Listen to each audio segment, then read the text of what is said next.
Olá! O Conexões dessa quinta-feira, dia 22 de setembro, começa agora. Eu sou Camila Maia, uma mulher branca, de cabelos escuros na altura dos ombros, olhos também escuros. Hoje eu visto uma roupa de tonalidade rosa e estou sentada na redação da TV UFG. Então, atrás de mim você vê alguns computadores. Quem faz a interpretação para Libras no programa de hoje é o professor Diego Barbosa. Ele é um homem branco, tem cabelos e olhos castanhos e usa uma barba cheia. Ele veste uma camisa social preta e faz a interpretação para Libras em frente a um fundo verde. Muito obrigada pela sua presença novamente, professor Diego. Bom, e você assiste ao Conexões em diferentes plataformas, no 15.1 do Sinal Aberto, no 21 da NET Goiânia, no site e no aplicativo da TV UFG, também no YouTube e no Facebook, simultaneamente. E, claro, você pode também acompanhar as nossas redes sociais para ficar sabendo das demais informações da TV UFG. Bom, o programa de hoje vai ser um pouquinho diferente, isso porque a gente está dando início aos nossos programas especiais para as eleições 2022 e por isso hoje nós vamos te auxiliar a entender um pouco mais sobre as principais propostas dos dois candidatos à presidência da República que têm maior intenção de votos nas últimas duas pesquisas. Eles são Luiz Inácio Lula da Silva, do PT, e Jair Messias Bolsonaro, do PL. Para começar, você acompanha agora um material que a gente produziu que te mostra algumas das propostas para as áreas da saúde, educação, meio ambiente, segurança pública e economia que foram apresentadas por esses dois candidatos. Na área da educação, o candidato Luiz Inácio Lula da Silva tem como principais propostas investir em ações coordenadas entre a União, estados e municípios, retomar metas do Plano Nacional de Educação e criar um programa de recuperação educacional para alunos que ficaram defasados por conta da crise sanitária. Já o candidato Jair Bolsonaro propõe, entre outras coisas, aliar ensino presencial e à distância, construir novas creches, melhorar a posição brasileira em diversos rankings, como o PISA, e fortalecer a educação profissional e tecnológica. Dentre as propostas do candidato Lula para a saúde estão dar condições ao SUS para retomar o atendimento às demandas represadas durante a pandemia, retomar políticas como o Mais Médicos e a Farmácia Popular, e implementar políticas de saúde integral para a prevenção de doenças nas mulheres. As principais propostas de Jair Bolsonaro na área são consolidar os programas Saúde Digital e Telesaúde, focar na atenção primária e fortalecer serviços de saúde para atender demandas decorrentes do envelhecimento populacional. Para a segurança pública, Lula propõe priorizar a prevenção e investigação de crimes contra mulheres, juventudes negras e população LGBTQIA+, enfrentar o crime organizado e as milícias, implementar o Sistema Único de Segurança Pública, elaborar nova política sobre drogas focada na redução de riscos e na assistência ao usuário. Bolsonaro propõe combater o crime organizado e outras ameaças à defesa nacional, ampliar o direito à legítima defesa e aprovar o projeto de lei sobre excludente de ilicitude. Já na área do meio ambiente, Lula promete fortalecer o Sistema Nacional de Meio Ambiente e a FUNAI, cumprir as metas assumidas na Conferência de 2015 em Paris para garantir a transição energética e combater o crime ambiental, promovido por milícias, grileiros e madeireiros. Por outro lado, Bolsonaro propõe fomentar o desenvolvimento da indústria verde, por meio do estímulo do desenvolvimento sustentável, oferecer títulos verdes que podem ser usados no mercado de créditos de carbono e manter o compromisso com as iniciativas da década da restauração da ONU. Por fim, para a economia, o candidato Lula tem como principais propostas propor nova legislação trabalhista, retomar a política de valorização do salário mínimo, revogar o teto de gastos, propor reforma tributária e reverter a desindustrialização. Dentre as principais propostas do candidato Jair Bolsonaro estão o reajuste fiscal para reduzir a relação entre dívida pública e PIB, respeito às metas da inflação e independência do Banco Central, manutenção da nova legislação trabalhista, desestatizações e desinvestimentos em estatais e correção da tabela do imposto de renda. Bom, lembrando que você pode conferir os planos de governo com as propostas de todos os candidatos à presidência da República no site que eu vou dizer agora, divulgacandicontas.tse.jus.br. Está aparecendo aqui na nossa tela, se você quiser tirar uma foto. Eu vou falar novamente, divulgacandicontas.tse.jus.br.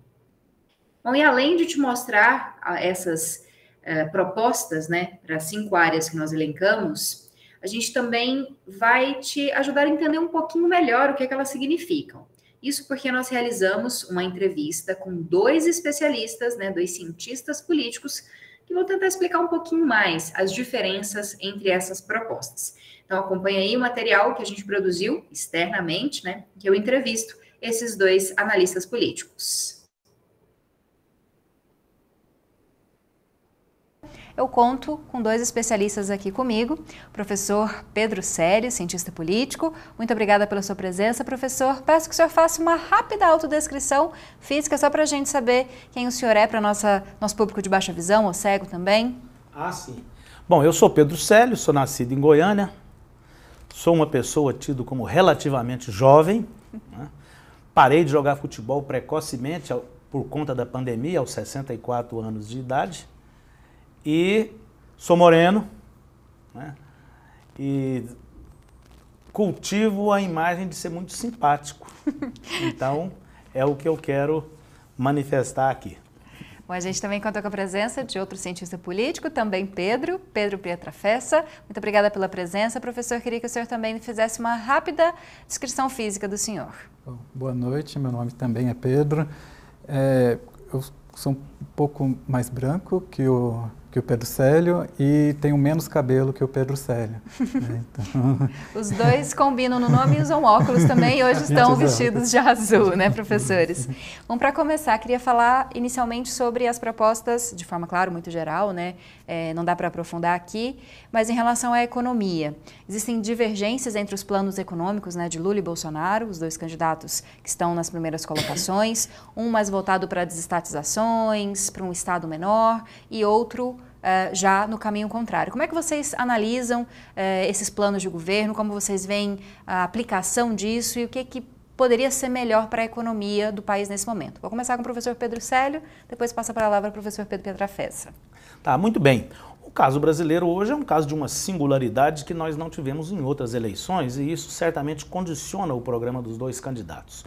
Qual é esse detalhe, né, que torna essas eleições especiais? São as eleições do pós-pandemia, né, onde nós estamos vivendo uma situação em que a crise sanitária abateu fortemente a economia, condicionou as opções de desenvolvimento, as estratégias. Esse é um problema sério. Agora, no caso brasileiro, isso é no mundo inteiro, né, claro, mas no caso brasileiro a coisa ficou um pouco mais agravada porque nós já vínhamos desde o início do mandato do presidente Bolsonaro com um programa de desativação das principais políticas sociais que dependiam muito do Estado brasileiro, da ação do Estado, da capacidade do Estado articular o mercado aqui no Brasil e se conectar com o mercado internacional. Então, isso no governo Bolsonaro foi praticamente desativado em todos esses âmbitos, né? O Brasil, embora Bolsonaro tivesse trazido um programa de corte de cunho neoliberal explícito, né, de favorecimento ao mercado, mas isso depende muito da atração de investimentos, da captação de recursos, daquilo que o mercado gosta muito, que é a chamada confiança, tranquilidade jurídica. O governo Bolsonaro estourou com tudo isso, né? E mais do que isso, né? Ele retirou do âmbito do Estado algumas cobranças muito fortes, algumas medidas, alguns programas muito marcantes que vinham se desenvolvendo na última década e meia, né? E quer dizer, os programas sociais muito abalados, uma fuga de capitais aqui no Brasil e com isso o desemprego, já antes da pandemia, que o sinal dela, o start, foi março de 2020, né? Os programas, os orçamentos de Bolsonaro para 2019 e também o aprovado para 2020, já sinalizava com muitos cortes a partir da mudança na regulamentação trabalhista, que também foi a reforma trabalhista uma das bandeiras desse governo, quer dizer. Bolsonaro reafirma isso nessa campanha eleitoral, uma continuidade dessa linha. E Lula vem, principalmente, né, com aquela bandeira maior que sempre caracterizou o seu discurso, os seus compromissos, que é o combate à desigualdade, que é o combate à fome, principalmente. Isso depende fortemente do Estado. Quer dizer, podemos esperar, no caso de governo Lula, né, programas de reativação, de recuperação do mercado, para também auxiliar o Estado nos programas de mobilização da sociedade toda para a recuperação do emprego, para a recuperação de programas de combate à fome e de redução das desigualdades. Essa, para mim, é a grande diferença entre os dois principais candidatos. Professor Pedro, qual é a sua avaliação nessa questão da economia, do que planeja Bolsonaro, como o professor disse, uma continuidade, e Lula pretende rever algumas medidas, até mesmo a questão da reforma trabalhista, a questão também de pagamento de impostos. Como é que você analisa, pondo em perspectiva, né, os dois projetos? O projeto do Bolsonaro de reeleição é de continuidade de um programa de desregulamentação da economia, no primeiro momento de você implementar políticas, eu vou chamar de ultraliberais, inclusive, não só neoliberais, como a gente já estava vendo desde ali do governo Fernando Henrique, talvez ali no começo do governo Lula, depois há uma transformação na forma como, na época, né, o Ministério da Fazenda, ele organizou a questão macroeconômica e o Bolsonaro veio com uma plataforma ultraliberal, que prejudicou, como o Pedro Célio mencionou, né, a questão dos investimentos estrangeiros já no início do governo Bolsonaro, quando teve a questão ambiental muito forte, que o Bolsonaro, desde então, ele já vem desregulamentando as questões ambientais e que prejudicou uma série de investimentos que a gente recebia, seja dos países nórdicos, seja de outros países europeus, e isso foi afugentando esses investimentos estrangeiros. A proposta dele é de continuar com esse processo de desregulamentação, é uma plataforma que ele encampa, né? E nós temos com a pandemia o agravamento da situação econômica que já vinha ruim em anos anteriores e com a pandemia piorou ainda mais, né? Então a gente sai e hoje, mesmo com uma pequena recuperação do mercado de trabalho, os indicadores mostram que a média salarial ela está menor, então os novos empregos eles estão oferecendo trabalhos menores, as condições de trabalho elas são piores também, então você necessita nesse momento de uma outra forma do Estado atuar, seja para a questão da geração de emprego, seja para diminuir as desigualdades sociais que foram amplificadas nesse período de pandemia, que a proposta que está sendo apresentada pelo presidente Bolsonaro, ela não prevê essas medidas. E um outro problema é que as políticas sociais, elas também foram de uma certa forma prejudicada, porque no governo Bolsonaro diminuiu também a capacidade de planejamento das estruturas de Estado. Os programas sociais, inclusive o Bolsa Família, ele foi criado não só por pessoas ali do Ministério do Desenvolvimento Social, você tinha uma série de outros atores, de outros ministérios que atuaram junto com o Ministério do Desenvolvimento Social para desenhar o Bolsa Família. A gente tinha ali os especialistas de políticas públicas e gestão governamental, que eles atuaram diretamente, né, no desenho do Bolsa Família. E toda essa estrutura de planejamento para depois uma implementação do programa, ela foi sendo eliminada paulatinamente. A gente vê com o Auxílio Brasil até um atropelamento da forma como o programa ele foi desenhado.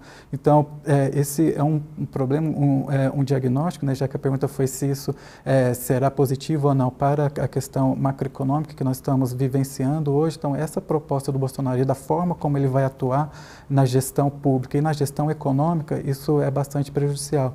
A proposta do Lula vai ser de retomada dessa questão do planejamento e de reestruturação dessas políticas sociais, de uma atuação um pouco maior do Estado na economia, sabendo que alguns indicativos, né, que ele está trazendo nessa campanha é que a gente não vai ter talvez uma interferência tão grande do Estado como a gente viu no último ano do governo Dilma ou quando ela teve que ali fazer reforma no início do seu segundo mandato, que depois teve o processo de impeachment, que ele já está sinalizando que não vai ser uma intervenção tão grande assim, trazendo inclusive hoje com a presença do Meirelles ali, dos ex-candidatos a presidentes da República, e uma indicação que vai fazer mais próximo do início do governo Lula do que do final do segundo mandato e do final do primeiro mandato da Dilma. Vamos mudar de área aqui agora para a gente poder abarcar um pouquinho as diferentes propostas. Falando de segurança pública, também há propostas muito diferentes, né? Proposta do candidato Luiz Inácio Lula da Silva voltada a combate de violências contra as minorias, combate, pelo menos o que está no plano de governo, né? Combate às milícias, ao crime organizado. Por outro lado, há no projeto de Jair Bolsonaro, como ele tem feito atualmente, né, o incentivo ao direito às liberdades individuais, né, que a gente pode ler aí como armamento, a facilitação, né, de compra de armamento. Queria que vocês analisassem isso também para a nossa sociedade, para esse momento em que a gente vive, né, de um número maior de pessoas armadas, de uma dificuldade de fiscalizar, né, essas armas. Como é que vocês enxergam essas duas propostas? Professor Pedro. Bom, esse é outro ponto também que fortemente diferencia os outros candidatos. Fortemente. O presidente Bolsonaro, as informações que nós temos aí desde antes, né, desde o início da carreira de Bolsonaro, desde que ele surgiu na vida pública, durante o exercício dos seus mandatos, as intervenções que ele fazia, e como candidato em 2018 e depois, finalmente, como presidente da República, ele tem uma consistência de comportamento e programática que é notável, né? Isso a gente não pode negar. Ele, desse ponto de vista, ele adota um discurso que aprova, que abona ações de repressão do Estado cada vez mais, especialmente nas áreas da sociedade onde as manifestações de violência, de crimes acontecem mais, ou seja, nas regiões onde há mais pobreza. Então, a proposta de Bolsonaro se resume basicamente a isso, né? E ele tem um fundo de reflexão para justificar que coincide muito com o pensamento médio dos brasileiros, né? Que é uma espécie de aprovação ética da morte. Do outro lado, então, há uma diferença aí, o candidato Lula se diferenciando radicalmente, né? Trata a questão da violência e da criminalidade, portanto, das políticas de segurança pública necessárias, como uma questão de fundo social. Então é necessário que a sociedade se integre, né, às ações dos poderes públicos, seja uma mobilização de todos e não apenas dos governantes, né, para diminuir a violência. Isso envolve políticas de apoio à juventude, política de emprego, políticas culturais, né? E isso não será resolvido de uma hora para outra, isso é medidas de longo prazo e principalmente políticas de educação, de reeducação cívica. Trata-se de alteração de valores, né? Quer dizer, também nesse ponto aí, do ponto de vista prático, quando a gente se vê diante de situações, por exemplo, legislação que autoriza porte de arma para o cidadão comum, né? Bolsonaro, então, só tem uma recomendação vinda do lado dele e de seus apoiadores, que todo tipo de armamento é necessário. Bolsonaro transformou isso num slogan. Cidadão armado não será escravizado. Quer dizer, as pessoas têm que ter a sua arma particular e estão autorizadas a utilizá-las para defender quem? Para defender o seu patrimônio, para defender sua família, para defender sua propriedade. Né? E defender de quem? E aí Bolsonaro tem um conceito de quem é o agressor da família, da propriedade e do patrimônio. Né? É o bandido. A visão de bandido do Bolsonaro é o bandido pobre, é o bandido negro, é o bandido da periferia, né? São as pessoas que estão vivendo as penúrias do campo brasileiro, que envolve conflitos por terra. E isso não é apenas uma caracterização individualizada do bandido ou supostamente do criminoso, né? Isso pode ser tratado como uma questão estrutural que envolveria, como eu disse, né? Educação, saúde, cultura, esportes, opção para a juventude, opção para as famílias pobres, uma sociedade que tenha o senso de integração, né, a legislação, o tecido social mais fortalecido. O Brasil está se tornando, com as crises econômicas sucessivas e nunca resolvidas, uma sociedade esgarçada, uma sociedade onde o sentido de solidariedade, o sentido de cooperação está valendo muito pouco nas relações humanas aqui dentro do Brasil. E o governo incentiva isso, né? O candidato Bolsonaro, incentiva esse esgarçamento social.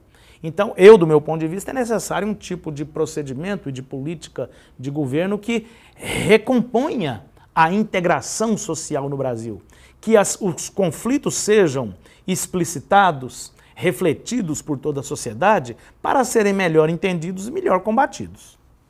Professor Pedro Pietrafessa. Eu acho que é nesse caminho que o professor Pedro Célio ele mencionou mesmo. O Bolsonaro ele tem historicamente, né, essa defesa do uso da arma, né, de você liberalizar desses clubes, né, de caça, de tiro que nós temos, né, e que a partir desses clubes você possa, de uma certa forma, facilitar essa compra de armas, né, nesse sentido de que as pessoas individualmente elas vão proteger a sua família e a sua propriedade contra aquele agressor não identificado a princípio, né, que pode ser qualquer um, mas que a gente sabe que do ponto de vista social tem todas as características que o Pedro Célio ele já mencionou, né, das pessoas mais pobres, das pessoas que têm raças específicas, né, que é a população negra, né, então esse vai ser o tipo, né, contra quem esse inimigo que não é declarado que a gente vai tentar combater. Isso tem uma permeabilidade, ou teve uma permeabilidade que é até assustadora na sociedade brasileira, né?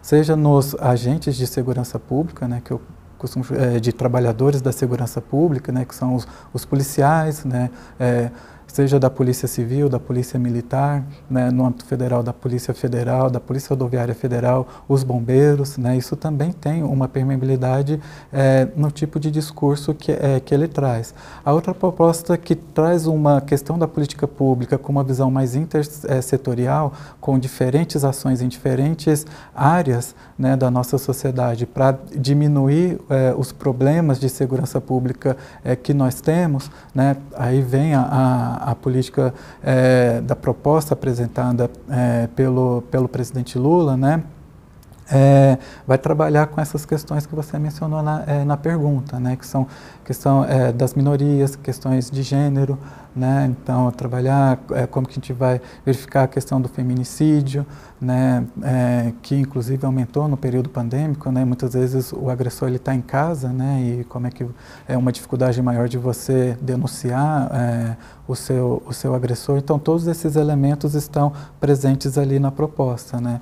Em relação à educação, os dois, como professores universitários, viveram esses 2 anos da pandemia, né, com o ensino remoto, sabem também da defasagem que esses 2 anos de isolamento social, de afastamento, causaram na educação, e há propostas também diferentes nessas áreas, em certa medida, algumas que valorizam a questão ainda, né, do ensino à distância, já por outro lado, a valorização do Plano Nacional de Educação, retomada de algumas metas. Queria que vocês analisassem essa questão, o que necessitaria ser feito nesse momento para a educação pública brasileira, para a gente pelo menos tentar,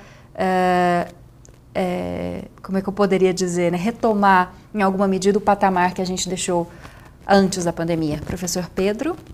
Bom, Eu tenho a impressão que esse é o terceiro tema que você levanta. Eu tenho a impressão que se a gente levantar aqui outra meia dúzia de assuntos e outros, se for colocado Lula e Bolsonaro, a gente vai ver assim sempre um antagonismo de ideias e de procedimentos e de recomendações muito grande, muito grande. Na educação, novamente, isso acontece. Isso acontece. E não, quer dizer, acontece muito pelo que os dois candidatos falam, mas principalmente pelo que os dois candidatos fazem e fizeram como governantes. Como governantes. Antes da pandemia já, o ministério que teve o maior corte, foram dois ministérios que tiveram os maiores cortes de recursos nos dois orçamentos do Bolsonaro pré-pandemia. O da educação e o da ciência e tecnologia, seguidos pelo da saúde e o do meio ambiente. Então veja bem que foram os 4 setores que envolvem os 4 de uma vez só, educação, e os 4 de uma vez só, ciência. No período antes, até o início de 2020, Bolsonaro já tinha desativado os programas de pós-graduação. Cientistas brasileiros, estudantes das nossas universidades públicas, inclusive dessa universidade, da Federal de Goiás, tendo que retornar dos seus doutorados e pós-doutorados no exterior, porque as bolsas foram cortadas. Cortadas as bolsas, então muitos programas de pesquisa desativados, alguns deles relativos a tratamento sanitário, né, a medidas de prevenção sanitária. Quer dizer, o período, então isso é dessa maneira que Bolsonaro age com a educação.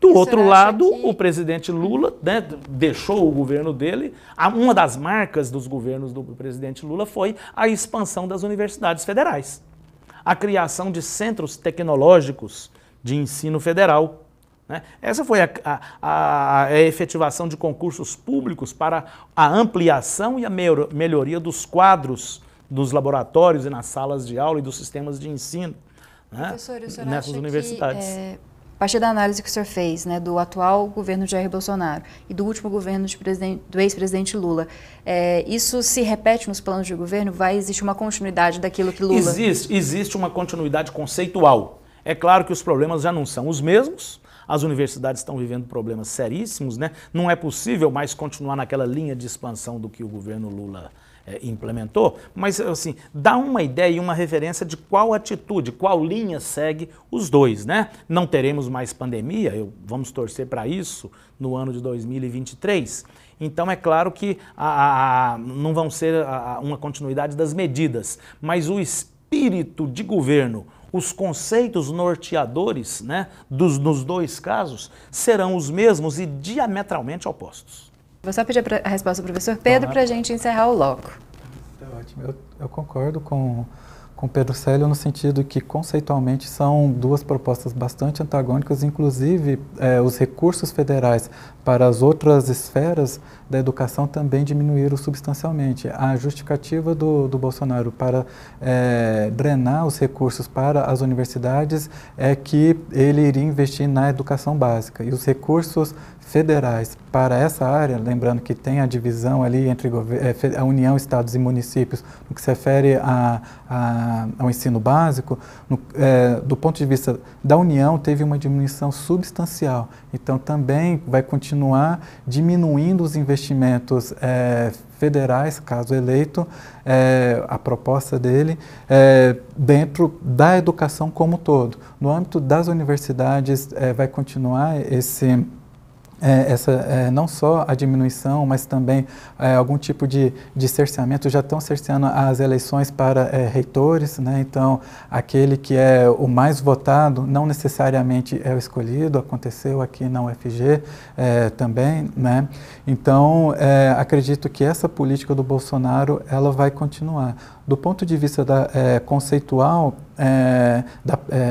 da proposta do presidente Lula é de um incentivo ou de uma valorização da ciência e tecnologia, de uma valorização do ensino, mas talvez a expansão que nós vimos, né, que nós, no meu caso, que eu vivenciei essa expansão enquanto aluno, né, no meu processo de formação, durante o governo Lula, né, que foi quando eu fiz o meu mestrado, e depois o meu doutorado terminando, o meu doutorado no governo Dilma, talvez não vai ser da forma como aconteceu por conta de recursos orçamentários que estão bastante restritos, né? Então, nesse primeiro momento, não vai ter aquela expansão, mas vai ter uma volta de valorização do ensino superior e também nas outras esferas, do que é competência da União, do que são recursos transferidos da União, realocar recursos que foram retirados. Talvez a gente não vai ver essa expansão como nós vimos, né, ou como nós vivenciamos, mas é mais nesse sentido de valorização da ciência, da tecnologia e do ensino. Bom, queria agradecer ao professor Pedro. Muito obrigada pela sua presença. Professor Pedro Célio, né? Os dois professores Pedros. Muito obrigada, professor Pedro Célio, por estar aqui com a gente de novo. E a gente espera que a gente possa conversar depois para um segundo turno, né, caso haja, e também para depois que as eleições terminarem, para a gente analisar o futuro governo. Muito obrigada. E agora nós vamos para um rápido intervalo, mas você pode continuar ligado com a TV UFG, mesmo quando o programa não estiver no ar. É só mandar a sua sugestão de pauta, seu elogio, sua crítica para as nossas redes sociais, no Twitter, Instagram, Facebook ou YouTube. Só procurar por TV UFG que você acha facinho. Além disso, nós temos também um WhatsApp. Você pode mandar a sua mensagem para a gente. É o 62991811406. Está aqui embaixo na tela, você pode tirar uma foto. 62991811406. Daqui a pouco a gente volta para falar mais uma vez sobre as eleições 2022.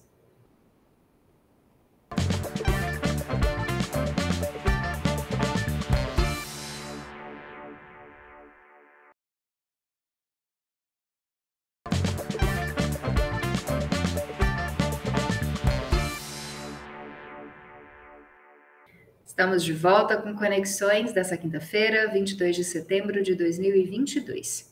E a gente continua a falar sobre as eleições, com mais um episódio da série Os Desafios das Eleições, que foi produzida pela UNB-TV.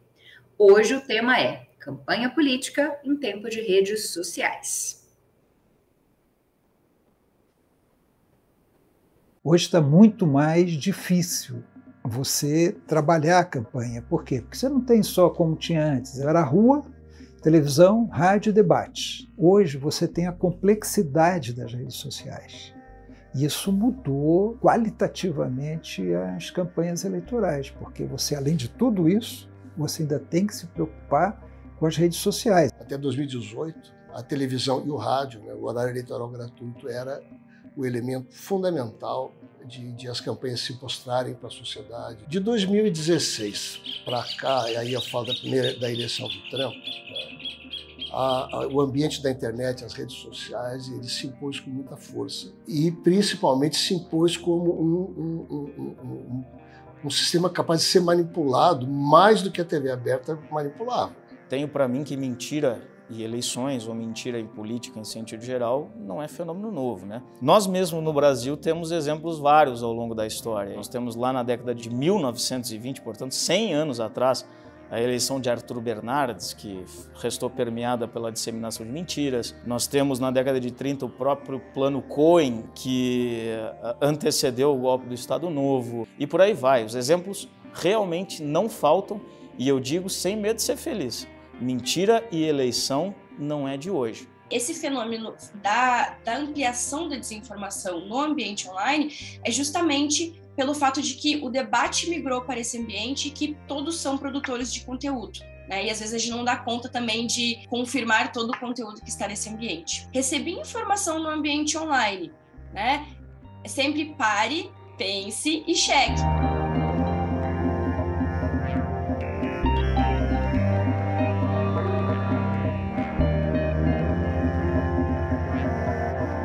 Em 1989, depois de um jejum de quase 30 anos, os brasileiros puderam votar de novo para presidente. E a campanha eleitoral daquele ano contou com uma novidade: os debates entre candidatos na televisão. Mais do que horário no rádio e na TV, notícias nos jornais, comícios e panfletos, Foi o confronto de propostas e ideias na tela que canalizou a atenção dos eleitores. Nós estamos com 10, 12, 15 milhões de pessoas nos ouvindo. Dá licença uma parte. Não lhe dou uma parte porque eu tenho 11 minutos. Não lhe dou a parte. Não lhe dou a parte. Não pode dar a parte. Não lhe dou a parte porque ele é antirregimental. Não lhe dou a parte. Não dá porque não pode. Não dou. Não lhe dou a parte. O filhote da ditadura não, senhor, está aqui se não lhe dou a parte. O senhor tenha respeito. Filhote da ditadura. Desequilibrado. Não tem coragem de defender a ditadura. Não tem coragem de defender seus chefes. Maluquistas. Filhotes da ditadura. Todos engordaram na ditadura. Intervalo, por favor. A partir da segunda década dos anos 2000, a televisão, canal antes decisivo para as campanhas, começou a perder espaço para as redes sociais e para os celulares. Com todos os riscos e os percalços trazidos para a política pelo ambiente da internet, pelas redes sociais, tá?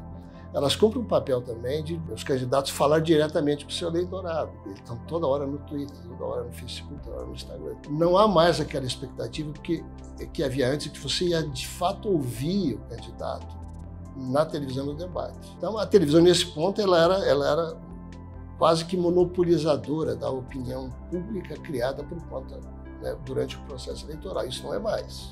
As eleições de 2018 foram a prova disso. Naquele ano, a candidatura com maior tempo de TV e rádio conquistou apenas 5% dos votos. Já o WhatsApp, aplicativo privado de mensagens, roubou a cena e se tornou uma importante ferramenta para alcançar eleitores. Mas virou também alvo de críticas por permitir a disseminação em massa de conteúdos falsos. No início deste ano, o Tribunal Superior Eleitoral firmou um acordo com Twitter, TikTok, Facebook, WhatsApp, Google, Instagram, YouTube, Kawaii e Telegram para combater a desinformação nas eleições.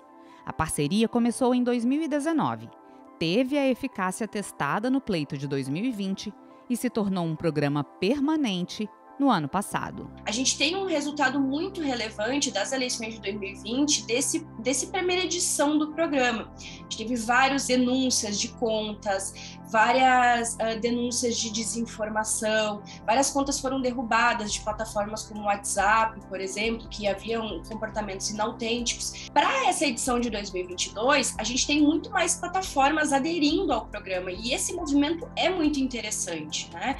A gente vem de uma migração de ver as plataformas como inimigas, por assim dizer, né, do poder público, desse espaço digital, e elas acabam aí assumindo esse compromisso e mostrando que estão dispostas, sim, a combater a desinformação no seu ambiente online. Essa aproximação e esses acordos também trazem à tona uma certa viabilidade, inclusive, de produção de provas. As plataformas provavelmente estarão mais abertas a auxiliar a justiça naquilo que se refere à produção de provas e isso, no fim das contas, vai trazer um impacto grande no bojo não apenas dessas representações por propaganda eleitoral irregular, mas também nessas ações de maior envergadura que possam levar à cassação de um ou de outro. Os especialistas também afirmam: apesar da desinformação, sem as plataformas digitais não se faz campanha em 2022. A presença dos candidatos na internet, no entanto, não significa a ausência das mídias tradicionais. Na disputa por eleitores, elas ainda têm importância. 70% da população brasileira ainda se informa fundamentalmente pela televisão. E a televisão chega a 100% dos lares brasileiros. Então, o fato de grande parte da população ter acesso à internet, às redes sociais, por exemplo, com o smartphone, que é disso que nós estamos falando, a grande maioria delas, acredito que quase 70%, acessa pelo celular pré-pago com limitações de navegação, então. Então, em função desse contexto todo, a TV aberta e o horário eleitoral ainda vão ter um papel. Tem pesquisa que mostra que o voto ele é muito decidido nos momentos finais da campanha e os debates influenciam muito essa escolha do voto. E mesmo que as pessoas não assistam os debates se tornam agenda no dia seguinte. Exatamente porque eles se refletem nas redes sociais. O debate acabou, já está nas redes sociais, já está repercutindo nas redes sociais. Seja nas redes sociais, na TV ou no rádio, Um debate de qualidade só se faz com informação verdadeira. É aqui que também entra o papel do eleitor.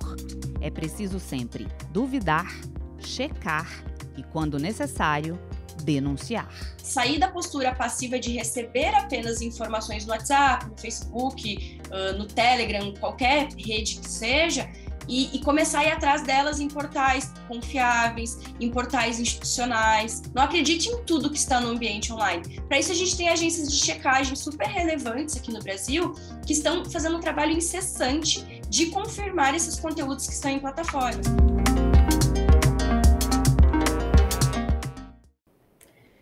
Bom, e analisar o perfil dos candidatos à presidência da República nas redes sociais durante esse período eleitoral ficou mais fácil agora, já que o Observatório das Eleições nas redes sociais está disponível.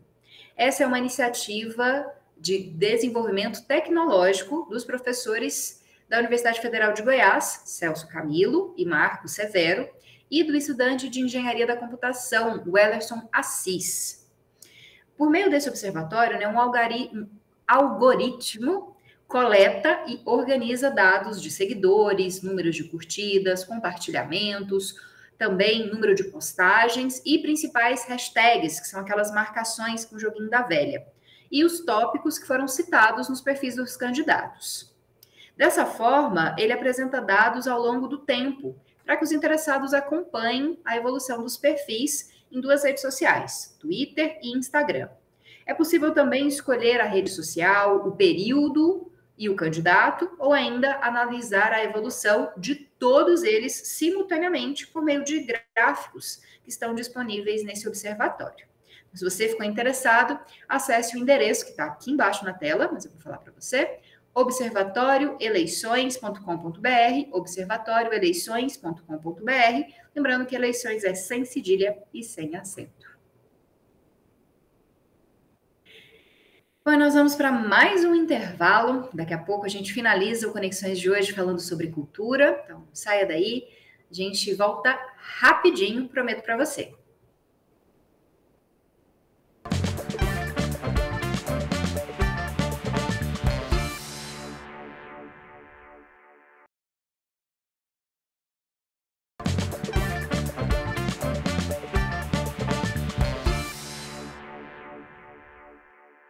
Esse é o último bloco do Conexões de hoje.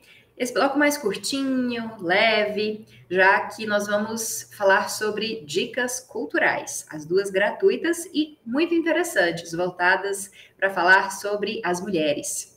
A primeira dica é que o Museu Zoroastro Arteaga cediu uma exposição digital. O nome é um nome indígena, perdão se for falar errado, viu? Mas vou tentar. É a exposição Ixitiquedique, acho que é isso. Um olhar sobre os vestires tradicionais das mulheres Ini-Carajá. Essa mostra integra a programação da semana, da 16ª Primavera dos Museus, que é um evento coordenado pelo Instituto Brasileiro dos Museus em parceria com várias instituições em todo o país. E aqui em Goiás, o Zoroastro Arteaga é uma delas. Essa exposição digital vai apresentar várias características e artefatos das vestimentas tradicionais das mulheres em Ini-Carajá, que habitam as margens do rio Araguaia e estão distribuídas em 27 diferentes aldeias, nos estados de Goiás, Tocantins, Mato Grosso e Pará. A exposição fica aberta ao público até o domingo e quem conferir, quem for ao site, vai poder acompanhar a rica tradição de vestimentas desse povo. O site para acessar a exposição é o vestiresmulheresini-carajá.com. Vestiresmulheresini com Y e Carajá com K.com. Tá aqui embaixo também, se você quiser tirar uma foto para visitar essa exposição bem interessante. E outra exposição que também fala de mulheres, também fala de vestimentas, ocorre no próximo domingo, lá na Vila Cultural Cora Coralina. O evento de moda Augusta Robusta. Não é você que tem que entrar na roupa, é a roupa que tem que entrar em você. Vai ser, então, realizada lá na Vila Cultural Cora Coralina, de forma gratuita, a partir da 1h da tarde do domingo. Esse evento conta com roda de conversas, oficinas de customização de roupas e maquiagem, bazar de troca de roupas, discotecagem, show e desfile de moda. O objetivo do evento é tanto estimular a produção local e também dar visibilidade a questões de mulheres reais, né, muitas vezes pressionadas por padrões estéticos impossíveis.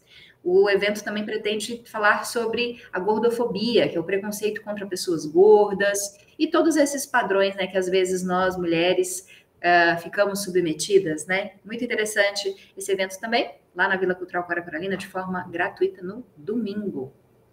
Bom, e com essas duas dicas, eu me despeço de você, agradeço a sua audiência, espero que você acompanhe a nossa programação especial de cobertura das eleições 2022.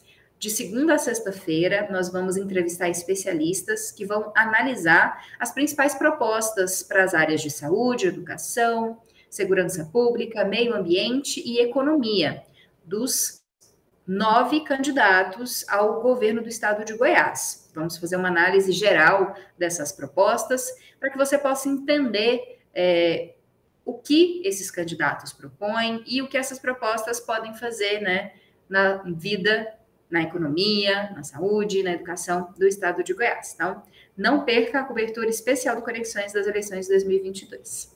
Um ótimo final de tarde para você e até segunda-feira, porque segunda a gente começa, então, a nossa semana de cobertura. Até lá!